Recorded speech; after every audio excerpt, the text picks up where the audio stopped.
Okay, चलिए फिर अब शुरुआत करेंगे शो की। और आज संकेत क्या हैं उस पर आ जाते हैं।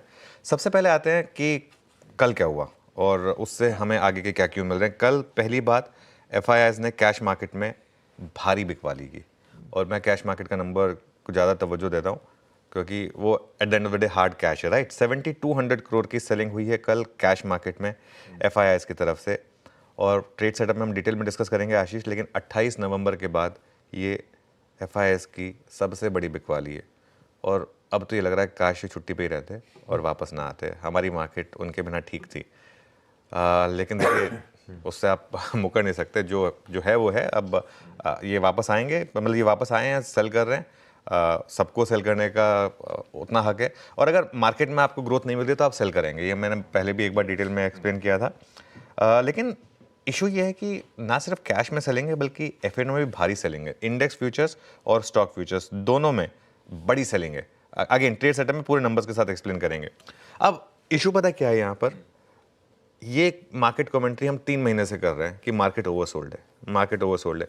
जहां हम बोल रहे हैं मार्केट ओवरसोल्ड है वहां से और 400 पॉइंट गिर रहा है निफ्टी, है ना। तो अब मुझे लग रहा है कि एक टोटके के लिए ये कहना बंद कर देते हैं कि मार्केट ओवरसोल्ड है, शायद वहीं से कुछ चीज़ें सुधर के आ जाए। लेकिन मार्केट में इस समय सेंटीमेंट खराब है। और देखिए, जब सेंटीमेंट खराब होता है ना, तभी मार्केट आपको अच्छे मौके देता है। अच्छे सेंटीमेंट में तो अच्छे प्राइस नहीं मिलेंगे आपको। अभी सेंटीमेंट खराब है तो प्राइस अच्छे मिल रहे हैं। As an investor, as a trader, आपको स्क्रीन को रिस्पेक्ट करना है, ये हम बार बार बात कर रहे हैं।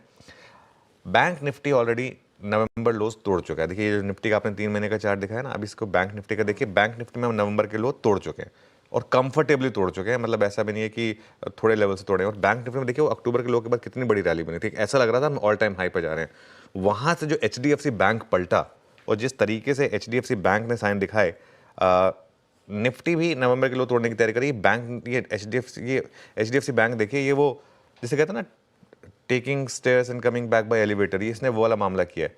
और यही अब निफ्टी भी साइन दिखा रहा है। निफ्टी अभी भी नवंबर लोज प्रोटेक्ट कर रहा है। उसका एक बहुत बड़ा कारण रिलायंस रहा है। रिलायंस ने पिछले एटलीस्ट 7-8 दिन से मार्केट को संभालने की कोशिश करी। हालांकि कल तो रिलायंस ने भी थोड़े से हाथ खड़े कर दिए थे हायर लेवल पर, लेकिन एटलीस्ट उसकी वजह से थोड़ा सा मार्केट, ये देखिए जो डिफरेंशियल है ना, ये पूरा रिलायंस का इंपैक्ट है। जो सबसे बड़ा निफ्टी का स्टॉक है वो 4% चला है, जबकि बाकी पूरी मार्केट कोलैप्स हुई है। तो इस वजह से अच्छा, मामला अब ये नहीं है कि क्या हम नवंबर का लो तोड़ेंगे। वो तो मेरे ख्याल से अब matter of when and not if है। उसमें तो ज़्यादा वैसे भी कुछ बचा नहीं है। 23,526, 23,250 के करीब का लो था और 300 पॉइंट बचे हैं। तो वो तो मैटर ऑफ व्हेन हो गया, नॉट इफ। लेकिन अब बड़ा मामला ये है कि अगर नवंबर का लो टूटा निफ्टी पर, और उसकी बहुत सिग्निफिकेंस है, अगर नवंबर का लो टूटा निफ्टी का, तो हम कहाँ तक जा सकते हैं, ये बड़ा मामला होगा। इसी को टटोलें क्या?